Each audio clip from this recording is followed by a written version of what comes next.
Hey, sports fans, Coach Nick here, and welcome to B-Ball Breakdown and our 7th episode of the Effin' Fantasy Show with our good buddy Tom Lorenzo, and hopefully Adam Stanko of ESPN will join us as well for this special guest edition of the show. Tom, are you with us? I'm here. You got me? I do. You sound terrific. And how is give us one interesting thing that you noticed about the NBA today. Wow. Well, I'm going to be a little biased here and say that, look, going to give credit to the Brooklyn Nets for the way they're playing. PJ Carlesimo has done a great job coaching this Nets team. And I know you're working on a big breakdown on how they're different under Carlesimo as opposed to Avery Johnson. But, they've been kind of fun to watch, and the Nets have been playing some great basketball lately. Absolutely. And stay tuned, sports fans. Very quickly, I'm going to have the breakdown to show you the differences between what's going on as far as with the stats and how that's working in their favor. Well, let's jump right into our first segment, which is top 5 players to watch for this week. So we have to begin with Tiago Splitter, our old friend from the Spurs. Tom, what are you seeing about him that's going to make it a real good week for him? What I like about Splitter is obviously the efficiency. He's shooting 64% from the floor of his last 4 games. He's making his free throws, and that's for a guy who's shooting 3.5 free throw attempts per game at 92%. That's very good. But I think what you got to like is Coach Pop gives these young guys an opportunity to play, and when Splitter's coming through with 11.5 points and 7 rebounds, and Pop's rewarding them with minutes. And with this Spurs team, they're going to have to start giving guys like Duncan rest. Ginobili's hurt, but guys like Parker are going to get their rest. So the young guys like Splitter are really getting an opportunity. Absolutely, and you got to like a guy who is just consistent. He's going to get easy shots around the basket and shoot really well, and he's always going to sort of get that 10, 11 points. It's not going to be an up and down swing. So at least as a coach, you love that, and I think as a fantasy guy, you like that as well because you know what you're going to get, and you're not going to have to be wringing your hands every night. Yeah. Go ahead. No, exactly. I was going to say, you're right in that his ceiling isn't as high. You're not talking about a guy who's going to give you Dwight Howard numbers, but he's going to get consistent, solid numbers across the board. Absolutely. Well, let's move on to our next player to watch, which is Matt Barnes, a guy who's been getting some serious minutes, breaking the 30-minute per game barrier, and remarkably producing. Tom, what are you seeing out of him? Yeah, Barnes is one of those guys. He goes through stretches where he plays really well, and I think we're caught in one of those right now. Obviously, the three-point shot's falling. We know he can shoot the basketball. We know he can score, but he's giving you some defense. He's got 3 blocks over his last 2 games, and he's certainly showing you efficiency, 52% from the floor on 10.5 field goal attempts per game. The one concern you wonder is, last 2 games he's played he played 61 minutes and didn't take a single free throw attempt. You'd like to see him get more aggressive on that end, but Barnes is what he is. He's a scorer. He can give you threes, and he'll give you some decent rebounding numbers. Let me give you a quick coaching insight into Barnes because he's got a really awful hitch in his shot, and every time he makes a three-pointer, I kind of shake my head and wonder how he did that. So what I think that means is that he is not going to be shooting 52% from the field over any extended period of time. So if that's what you're hoping for, don't count on that. And as a result, he's going to get that X amount of shots every game. He's not. I don't know if he's going to consistently get you 14 points. He might get you, close to double digits. But he's a guy with his shooting form that I would not rely on.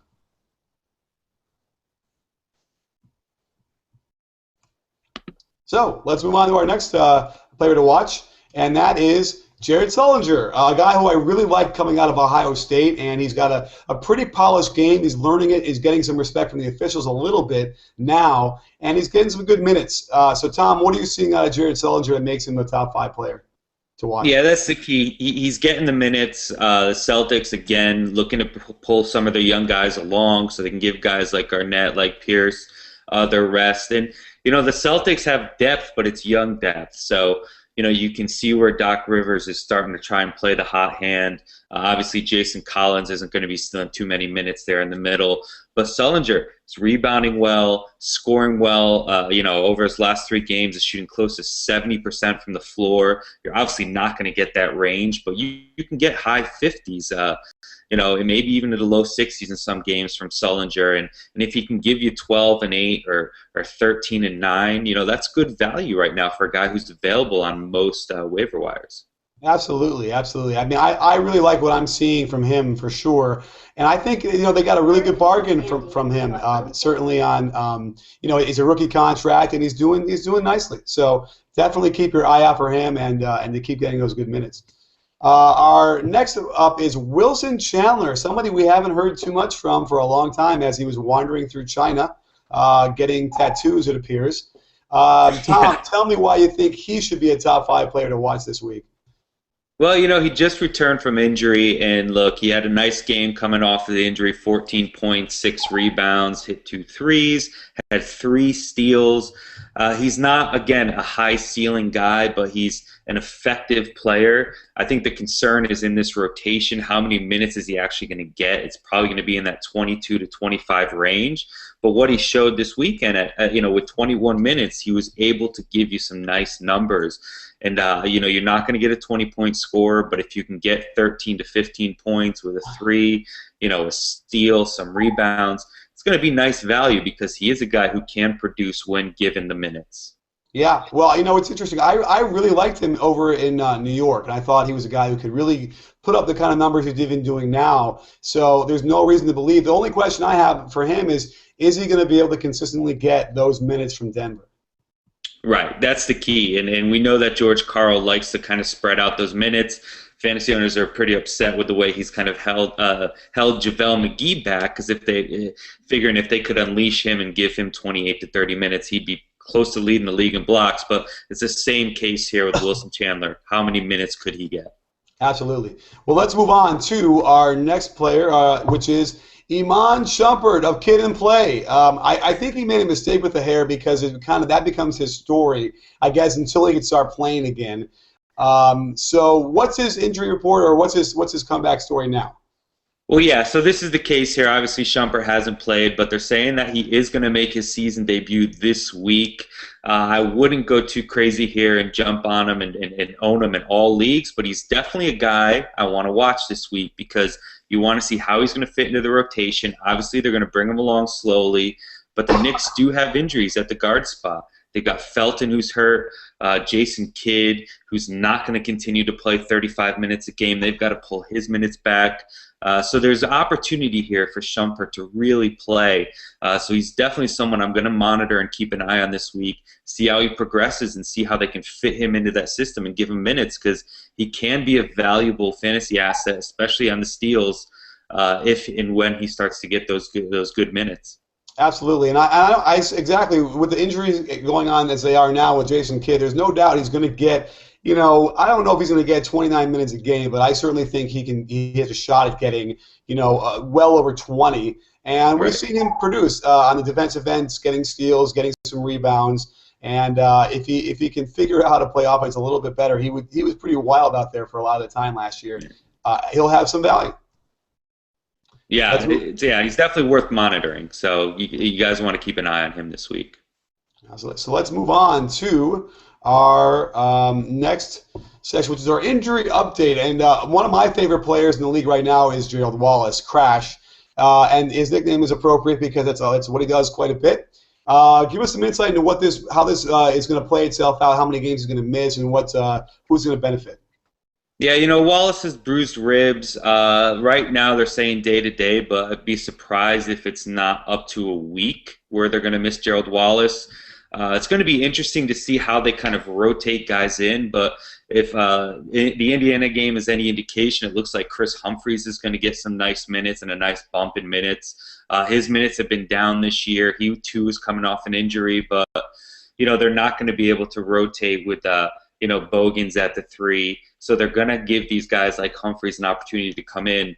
Again, Humphries, we know he can rebound. When he's in the block, getting offensive rebounds, he can get some good putbacks. So I think there's a lot of opportunity here for him to get back to that near double-double value, just because we know he works the glass so well. And with Gerald Wallace hurt, he's going to get some nice minutes. Absolutely, and I think this for Nets fans, it's going to be a real interesting issue for them as they try and continue this winning streak that they're on without him. Because in my mind, he is the guy. And ultimately, that trade that they made that everyone kind of made fun of because it was only to get like Dwight Howard to come, I think ended up being a pretty good trade for them right now because they didn't need Damian Lillard, for instance, with Derrick Williams on the team. Yeah, and you know what? Look, they're built to win now, and obviously we're seeing now things come together, and they're playing some great basketball. And once they get Gerald Wallace back, I think he's going to continue to keep that team moving. Absolutely. Well, let's move on to our next injuries. Manu Ginobili, and we're going to see Danny Green slide in and benefit from a lot of those shots that are going to be there. Tell us a little bit more about what you see here, Tom.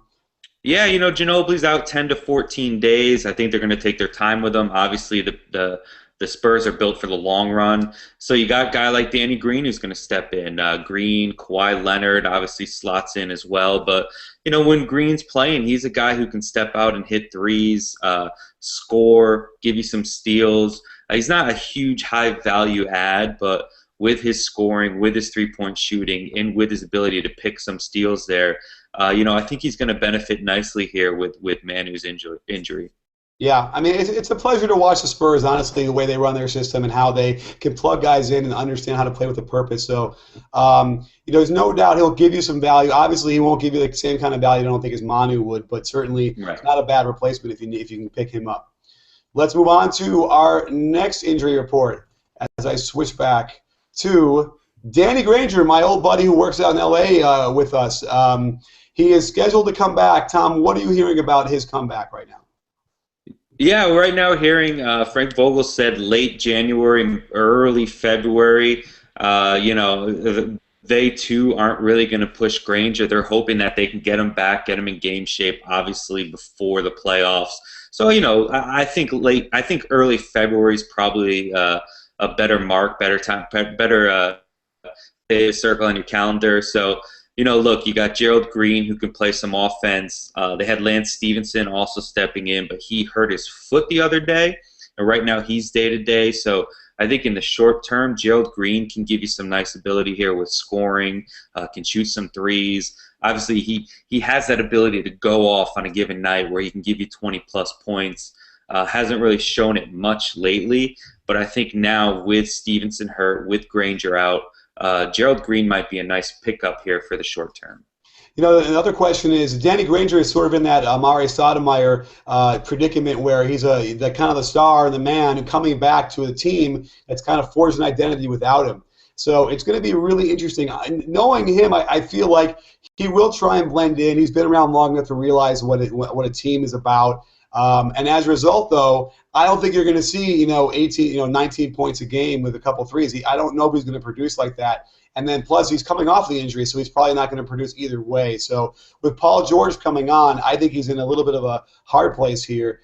Is there any chance he's going to come back after the trade deadline? Correct? Right. Yeah. Right now, and that's a great point you're making, this team, it's Paul George and David West are the two guys who that offense runs through. Obviously, Roy Hibbert is more of the defensive anchor, but he gets his looks in the paint.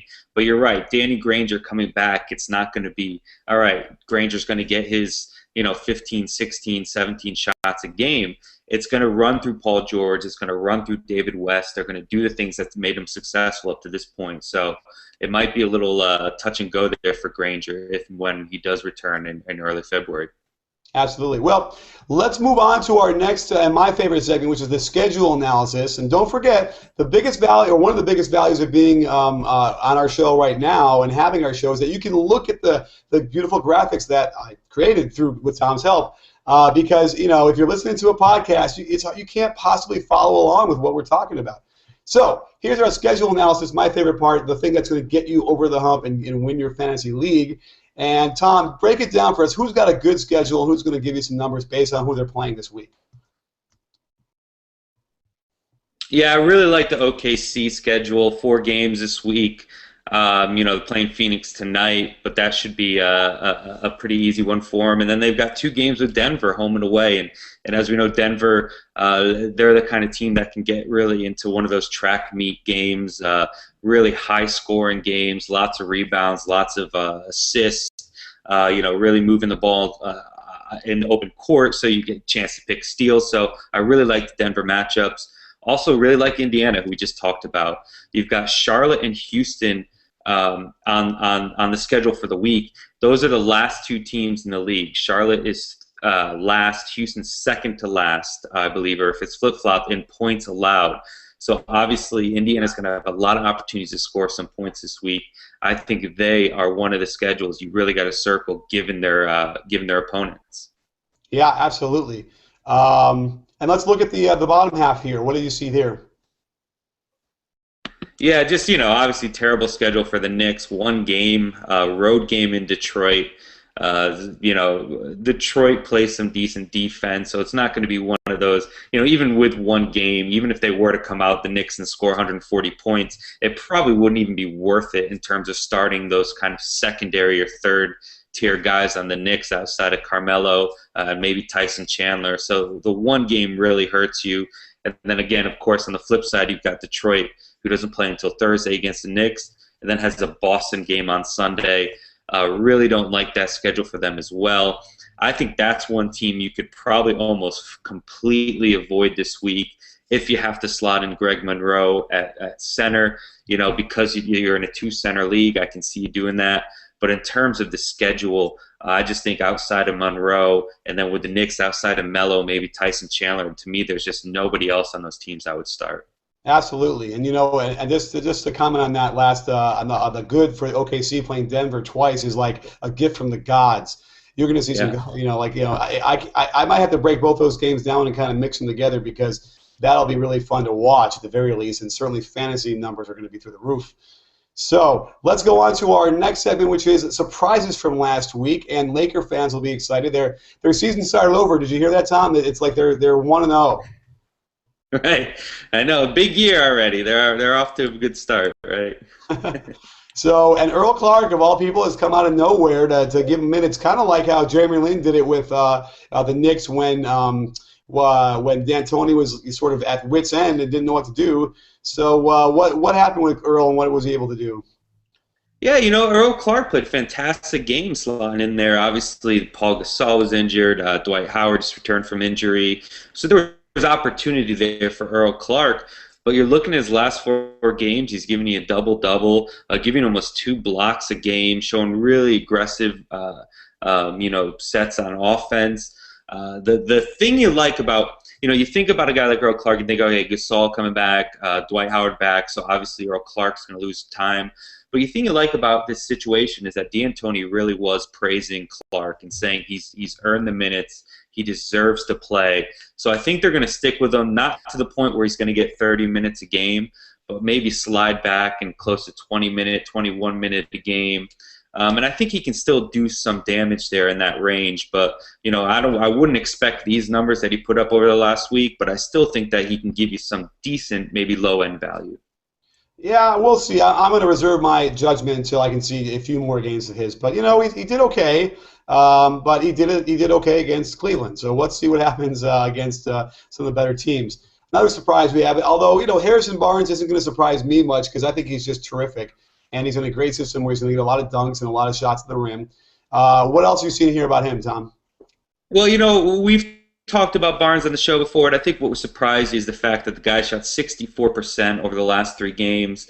His shots really starting to come on. You're right, he does get a lot of dunks, but the other night he was stepping out and hitting mid-range jumpers. He's giving you 2.5, almost 2.5 threes per game over his last 3. So he is stepping out and giving you some decent range. So to me, the big surprise was his jump shot, was his outside shot, and his ability to shoot 64% from the floor. Really was, a pleasant surprise for people who have him on their roster, especially last week. Absolutely. Well, let's move on to our next surprise from last week, which is Derrick Williams, another guy who I really like and deserves a chance. If it's not going to be in Minnesota, it should be somewhere because I think he can produce. His per 36-minute numbers are pretty decent And so what's the key here? Why is he getting more minutes? Well, obviously Kevin Love just had hand surgery. I think the surgery was today, actually. So he's out 8 to 10 weeks. And now this is the time when they have to say, look, Derrick Williams, they have to play him. They have to see what they have in him. Whether or not it's as you suggested, maybe to kind of up his trade value and see if they can move him, or if they can really just get it figured out and get him into the system here in Minnesota. But I definitely think this is his time to play. 12 points, almost 5 rebounds is okay, but he is stepping out for a big man, gives you 3 a game, gives you decent percentages, 45%, 80%. So there's a lot you like, and you see the potentials there. But I think going forward, you got to really like the fact that Kevin Love's out, and now this is his time to step in and take those minutes. Absolutely, and I think he's going to do well with them. So let's find out. Let's go on to our next surprise from last week, which is Michael Beasley. I don't think he's ever going to live up to the hype, but what surprised you about his game this past week?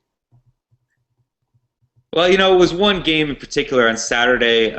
Look, Alvin Gentry said, we have to do something different. We have to figure out how to get this team going and how to get this offense going. And he gave Beasley 20 plus minutes, and he scored 20 points. I think he had 20 points and 4 rebounds. So, it was one game, and it was coming off the heels of Beasley pretty much playing 4 minutes, 5 minutes, 7 minutes. But he was given the opportunity, and Phoenix got the win.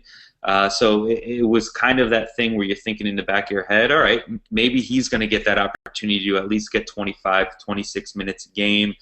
We know he has the ability to at least do something if given, the minutes. He's not that high ceiling kind of guy, but I definitely think there could be some value if Gentry decides to stick with him and give him consistently 25 to 28 minutes a game. All right. Well, I don't know if I want to hold their breath, but certainly I've seen him do it. I've seen him do it, and we know he can kind of do it, but it's too bad. It's a sad story for him because he's got a lot of talent. So Let's move on to Rajon Rondo. He looks like he's struggling a little bit. Give us some insight into what's going on here and why it's surprisingly in the bad end here for him. Yeah, it was in the bad end. Field goal percentage down. 10 points, 8 rebounds. And only 8 assists, only 2.5 rebounds and 1 steal over the last few games for Rondo is not very good.